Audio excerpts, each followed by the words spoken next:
राधे राधे दोस्तों, आज हम मनाएंगे कान्हा जी की छठी। तो जैसे मैं डेली उनको उठाती हूँ प्यार से पुचकार के, मैंने उनको उठाया अपने लड्डू गोपाल को। और आज छठी के दिन सबसे पहले उनकी मालिश की जाती है। तो यहाँ मैंने देसी घी का यूज़ किया है। और मेरे जो ये कान्हा है छोटे से नटखट से, सच में बहुत ही शैतान है। कितना भी मैं इनको आराम आराम से मालिश करना चाहूँ ना, हमेशा कभी इधर जाएंगे कभी उधर जाएंगे। यहाँ मालिश में मैंने सिर्फ अपनी उंगलियों का यूज़ किया है, जबकि अंगूठे का यूज़ नहीं किया है, ताकि उनको कोई ज़्यादा दबाव ना महसूस हो। बड़े ही प्यार से मैंने सॉफ्ट हाथों से मालिश की है, लेकिन ये इतने नटखट है ना, बस इधर उधर भागते रहेंगे। और कान्हा की मालिश करने के बाद अब हम यहाँ करते हैं पंचामृत अभिषेक की तैयारी।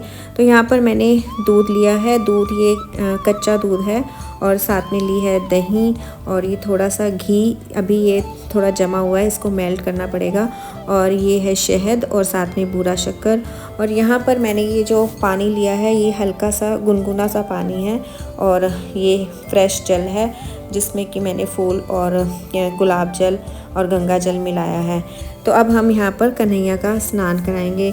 वैसे ही जैसे हमने उनके जन्म पर पंचामृत अभिषेक करवाया था, वैसे ही हम उनकी छठी पर भी पंचामृत अभिषेक कराएंगे। क्योंकि जिस तरह से हम अपने बच्चे की छठी करते हैं तो हम उसको स्नान कराते हैं, नए वस्त्र पहनाते हैं, तो ऐसे ही कान्हा जी की आज छठी है, तो हम उनको भी स्नान करके अच्छे से और सुंदर से वस्त्र पहनाएंगे, उनका खूब श्रृंगार करेंगे। और अभी मैंने यहाँ पर उनका सिर्फ गुनगुने पानी से स्नान करवाया है, और सिंपल जल से अभी मैंने उनका स्नान नहीं करवाया है। क्योंकि छठी में एक और परंपरा होती है कि छोटे कन्हैया को दूध में डुबकियाँ लगवाई जाती हैं। तो यहाँ पर ये मैंने कच्चा दूध लिया है, और इसमें हम अपने छोटे से कन्हैया को 3 बार डुबकियाँ लगवाएंगे।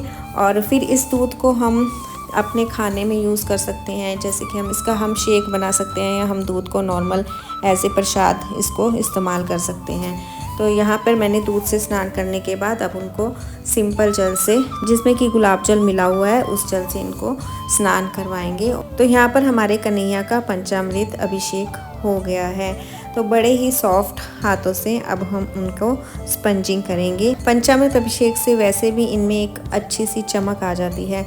तो यहाँ पर मैं आपको ये वस्त्र दिखा रही हूँ जो मैंने घर पर खुद ही बनाए हैं, क्योंकि छठी पर येलो कलर के ही वस्त्र पहनाए जाते हैं। तो यहाँ पर मैंने स्पेशल छठी के लिए ये ड्रेस बनाई है।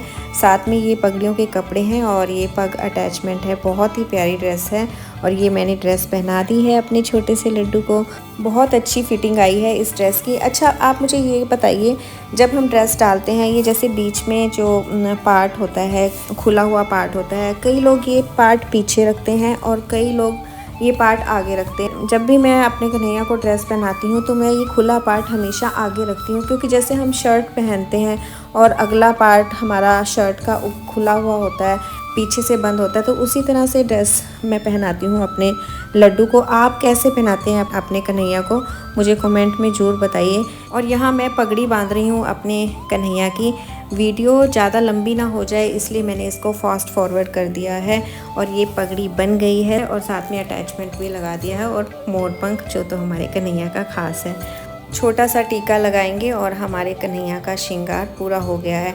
और ये छठी के दिन कन्हैया को नजरिए पहनाए जाते हैं। जिस तरह बच्चे को नज़र ना लगे, उनको हम कंगन पहनाते हैं काले मोतियों वाले, इसी तरह से लड्डू गोपाल को भी ये नजरिए पहनाए जाते हैं छठी के दिन।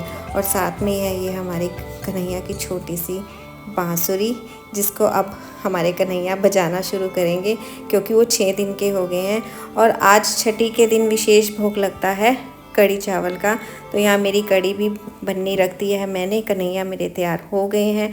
तो यहाँ पर भी मैंने जिस तरह जन्माष्टमी पर हमने झांकी बनाई थी, ऐसे ही मैंने छठी पर भी एक छोटी सी झांकी अपने कृष्ण जी की छठी के लिए बनाई है, और उस झांकी में अपने कन्हैया को विराजमान कर दिया है।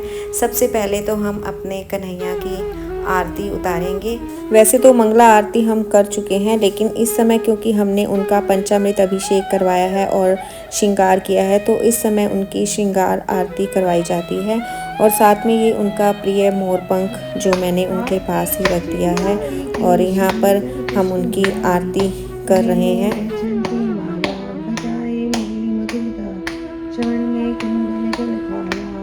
हमारे कन्हैया इतने सुंदर लग रहे हैं कि उनको किसी की नज़र ना लग जाए, तो इसलिए मैं यहाँ उनको काला टीका लगा रही हूँ।